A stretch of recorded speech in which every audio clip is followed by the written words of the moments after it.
just say y'all hate natural hair and y'all hate black women. So it doesn't have to do with whether or not your hair was straight, whether or not you were wearing pink or had a bow in your hair. Because the products that they push on black people to help keep their hair straight is literally causing cancer.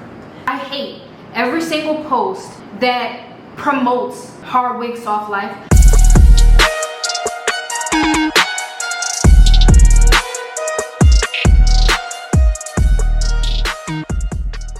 And do you see how crazy that is? You're already beautiful. You're already worthy of kindness and love. Just say y'all hate natural hair and y'all hate black women. Like, I am so tired. I'm tired. Hey lovelies, welcome back to the channel. If you're new here, hi, my name is Zay. And I'm Sierra. And today we are talking about natural hair and femininity. There's been a lot of discourse surrounding natural hair, whether or not it's feminine.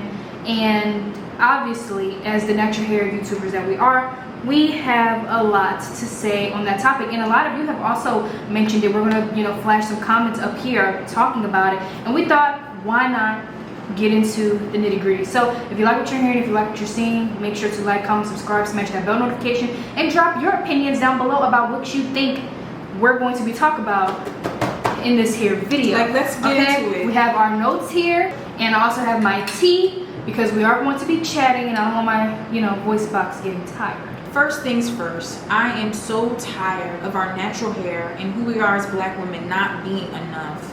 It's so exhausting being told that who we are and who we are naturally is just not enough. We're not beautiful enough. We're not worthy enough. We're not feminine enough. We're not submissive enough. We're not. It makes no sense. Like, just say y'all hate black women and y'all don't want us to be here anymore. Wearing your natural hair is not feminine. Like, our natural hair is a part of who we are at our core as black women. And I'm not saying that to say it's the only thing that makes us black women. I'm saying that to say to all of these femininity coaches and all of these people who are on the internet saying to black women that in order for us to be feminine, in order for us to receive a partnership and courtship, in order for us to receive love, chivalry, and just genuine respect. Yes, it makes no sense. We do not have to wear our hair straight in order to receive love, in order to receive praise, in order to know that we ourselves, in order for other people to think that we are beautiful. Our natural hair, as it grows from our scalps, our natural hair and who we are as black women is beautiful, is worthy of love and all of the good things that this life has to offer us. And the fact that that is even what the perception is, and that's what the groupthink is, that's the way that people are navigating these femininity conversations on social media, it really is truly worrisome. We as black women should not constantly be shown, like, taking in all of this imagery and all of these conversations about how our natural hair is not allowed at people's weddings. Our natural hair is a burden. It's nothing but an issue. Our natural hair is not an issue. It's quite the opposite. The world has constantly been trying to convince black women that our natural hair and our blackness is just not worthy of anything, not even worthy of life, not even worthy of being looked at as human beings. So the conversation saying that natural hair is not feminine, we are black women. How much more feminine can it get? It doesn't even make any sense. I feel like, especially as part of our jobs as influencers and as natural hair content creators and just advocates for black women, and especially black women's mental health, we would be remiss if we did not come on here and give black women, especially black women who look like us, the space, the safe space to say and to see and hear and know that other people see it too. Zay and I see this constant push to tell black women that we're not worthy unless our hair is straight. We're not worthy unless we have a straight wig. There should be no straight, no hard wig, texture, soft life. Like, there should be no our blackness and our hair is only worthy if we're able to get it to emulate textures of people who are not even black. Like, it makes no sense. So I also think on that topic, like, she just raised so many points. One of the things that jumped out to me is simply like, why do we have to feel like we have to wear looser textures in order for our natural hairstyles to be pretty? Why do we feel like we have to wear wigs or wear straight hair in order for us to feel beautiful in our own selves, or even worst case scenario, you feel like you have to do that in order to attract a man. I feel like that is really, because it's twofold. One, it's like you feel that you yourself, you don't see beauty in your own self unless you have straight hair, unless you have looser hair, unless you do these things. And I know, well, black people, there are black people out here with looser hair texture, so I'm emulating something that black people have, but you don't have that. So if you don't have that texture, your hair is coily, you feel like your hair is not beautiful in that way, and in order for you to navigate, you have to do that. There's black people out here that's lighter, there's black people out here with hazel eyes. I'm not going to bleach my skin because there are people out here who view light-skinned people as more beautiful. I'm not going to constantly wear hazel eyes because there are people out here who view people with hazel eyes as more beautiful than people with dark eyes. So similarly, in that same vein, I'm not going to constantly wear a straight wig or perm my hair or do styles that constantly emulate other people's hair textures outside of my own, because that is devaluing who I am at my core. That's not me. That's not what I have. So if I don't have those things, I should not see myself as beautiful.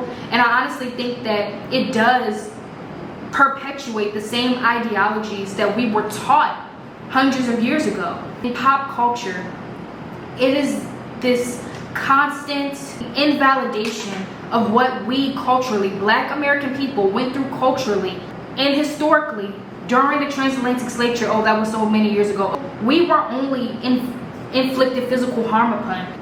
Our minds were attacked so that way we could do the work our own selves.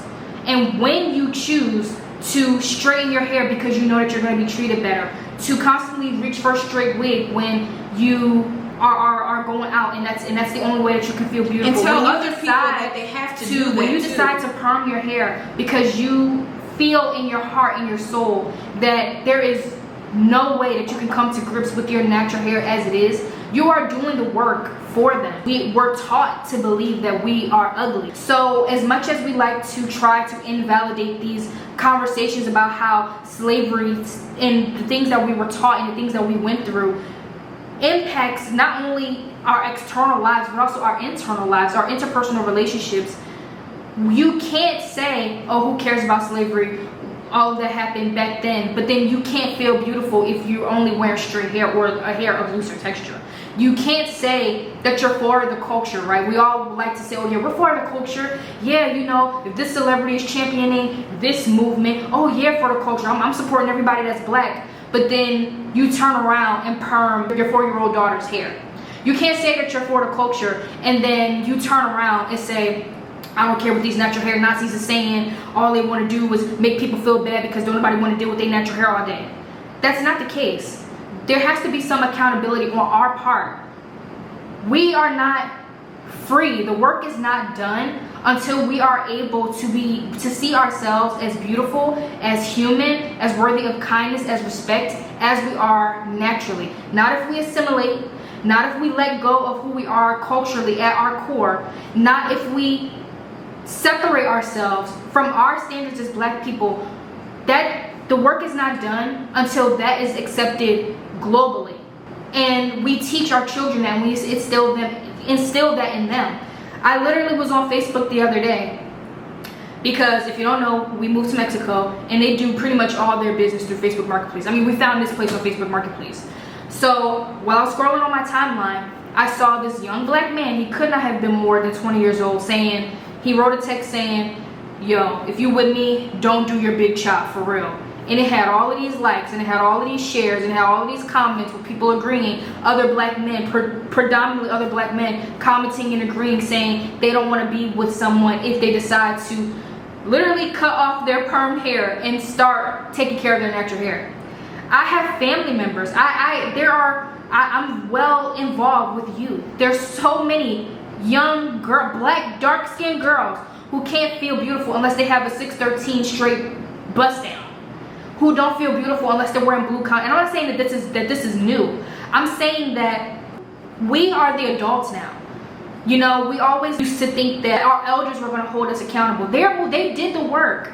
That's how we are here now. That's how we have the freedoms and liberties we do now. Now it's our chance to continue the work that is seemingly small or seemingly harmless, but it's not. There shouldn't be no 14, 15-year-old girls, young teenage girls who feel like they are not beautiful if they don't go to school with a straight wig. And do you see how crazy that is? These children can't read. These children can't write. These children can't do math. These children don't know what's going on politically. They don't know that their rights are being taken away from them every single day. These children don't know that critical race theory, our history as Black American people, is being banned to teach in schools because the country as a whole doesn't want this next generation of Gen Z, Gen A students to be so enraged at how white people treated us. They are banning our history from being taught.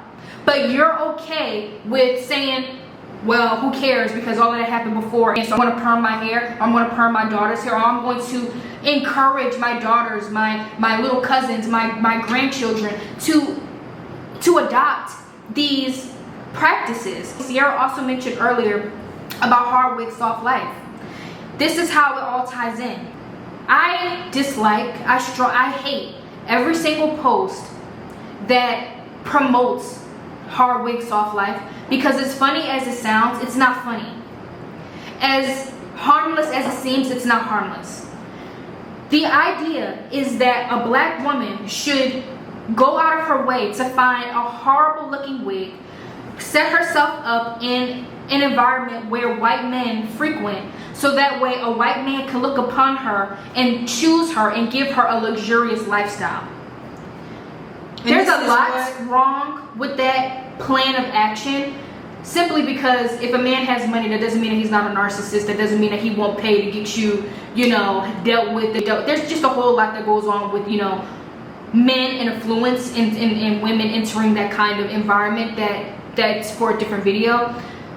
My point about it, you can't say that you're for the culture, you're for the progression of Black people, and the things that we were taught years ago regarding slavery and those ideologies and how they impact this present, and then advocate for hard wig, soft life, because you are literally saying a Black woman has to separate herself from her culture. We don't play about our hair.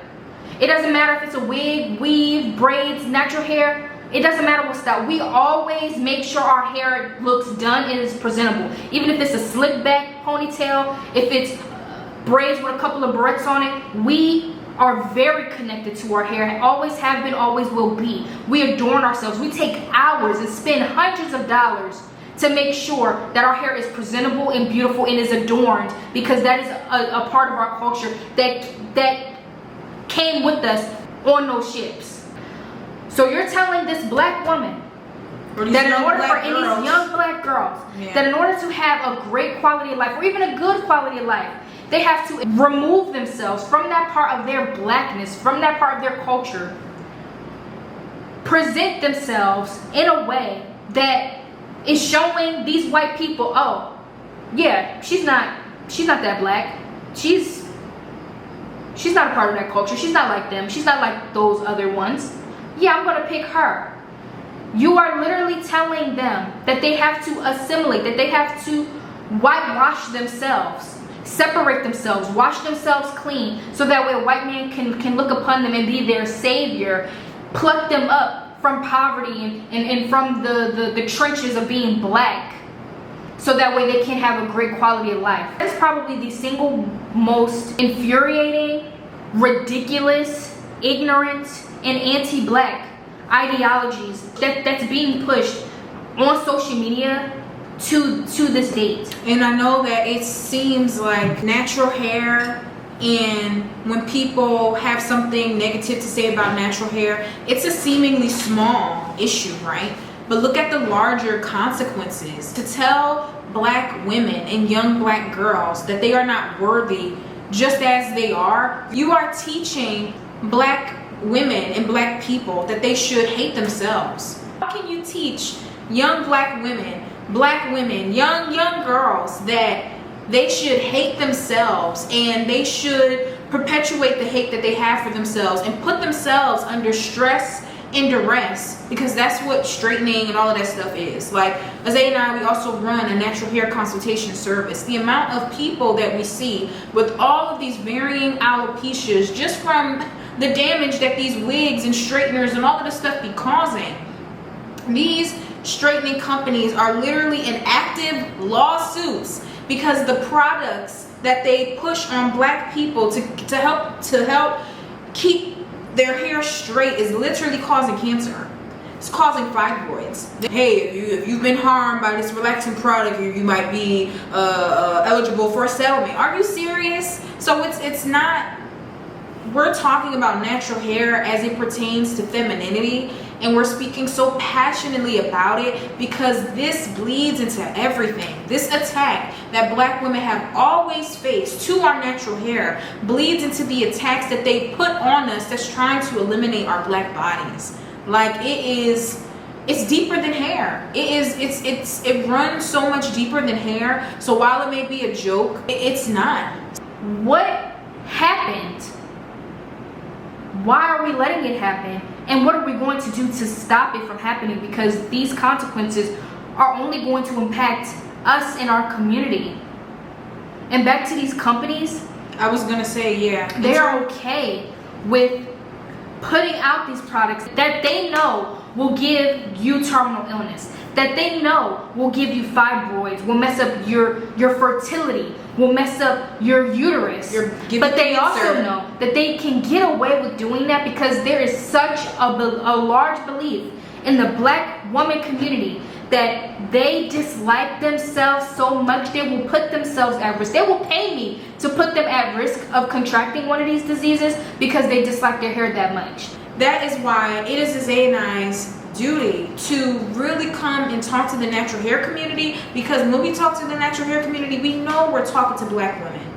We know we're talking to black women. And it's so important that we do not allow the things that they have been aiming to perpetuate to continue to permeate in our lives. We have the ability to say, you know what, no more. We have the ability to empower each other to feel beautiful, to help each other know that they are loved and that they are worthy, and we are worthy of love, despite all of the hate that people try to give us for something as seemingly small as our natural hair. Why do you feel like you have to make your hair look like Mary Kate and Ashley's in order to be treated a certain way? And I get it, because that's how the world treats us. And honestly, we get more respect. We get treated kindly. We do these things, X, Y, and Z. I understand that. However, that doesn't mean that you should give in. I want to preface this conversation by saying this is by no means, no way, shape, or form attacking those people in the natural hair community who are feeling what we are feeling. Like, I know that there are other black women out here who feel exactly what Isaiah and I are feeling. These conversations about femininity, these conversations attacking our beauty, our worth as black women, our value as it pertains to just who we are and if we'll have relationships and all of these things. Isaiah and I know we're not crazy, and we know that there are so many other black women out here who feel what we are feeling. We know. Black women, y'all see what's going on. Real black women, y'all see what's going on. They're trying to erase us. They're trying to say that we're not worthy of being in relationships. They want the people who represent the natural hair community to not be people who look like me or Zay or yourself. So, yeah. So as we're talking and navigating this conversation about natural hair and femininity, we are definitely letting black women who feel the same way that we do know that you are not alone. As much as it is up to us to do the healing work, the issues that are happening is not from our own doing.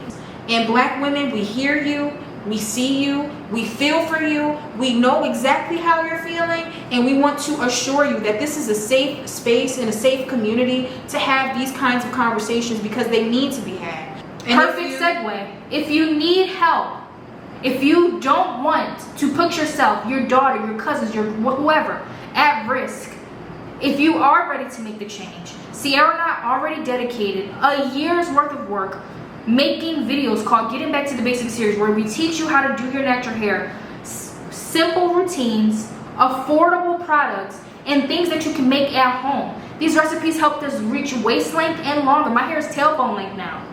These routines helped us reach waist length and longer. You can literally access it in the comments, in the description box, or just go to the channel and search for Getting Back to the Basics series playlist and scroll to the bottom, because we add a whole bunch of videos. But the ones that's essential that you really need are all the way at the bottom, and start from there.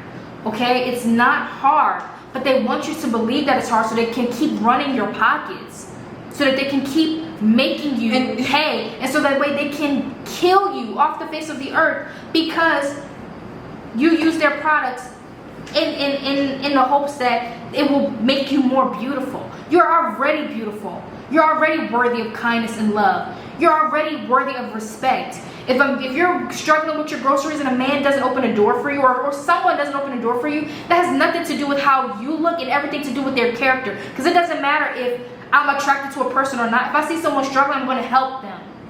So it doesn't have to do with whether or not your hair was straight, whether or not you were wearing pink or had a bow in your hair. It has to deal with the nasty culture in American society that has nothing to do with you. So don't internalize that. Don't project that onto other people, and don't hold yourself to that standard that you have to look a certain way in order to be treated like a human being, because you're giving in and that's what they want. So don't do that. And that concludes our video for today. If you like what you saw and if you like what you heard, do not hesitate to like, comment, subscribe, smash that bell notification, share it with your homegirls, your family members, and comment your own opinions. Yes, Black If you look at any of our other videos, you see that we are very active in our comment sections. We respond, we interact, even if you don't agree. Okay? So well, keep your negativity to yourself. Well, yeah, obviously, like, in a respectful way. Yeah. You know what I mean? Like, there's nothing in this video or anything that we do, warrants disrespect. So, yeah, like, Black girls, you are beautiful. You are worthy. You do not have to put yourself under stress and duress and give yourself health issues by trying to hold yourself to standards that should not have been imposed on you in the first place. You don't have to do that. You don't have to literally hurt yourself or cause harm to yourself to make your hair straight or more palatable for a society that refuses to try to love you anyway, that refuses to love you and care for you anyway. You don't have to do it for the sake of femininity. You don't have to do it for the sake of having a man. You don't have to do it for the sake of being more acceptable or presentable. I don't care if it's in your corporate workspace. I don't care if it's in your school. I don't care if it's in your house, because people in your house don't like when you wear your hair naturally. Black women, Black girls, you do not have to have straight hair in order to be loved and in order to be valued, because you are inherently valuable and loved just as you are. Literally.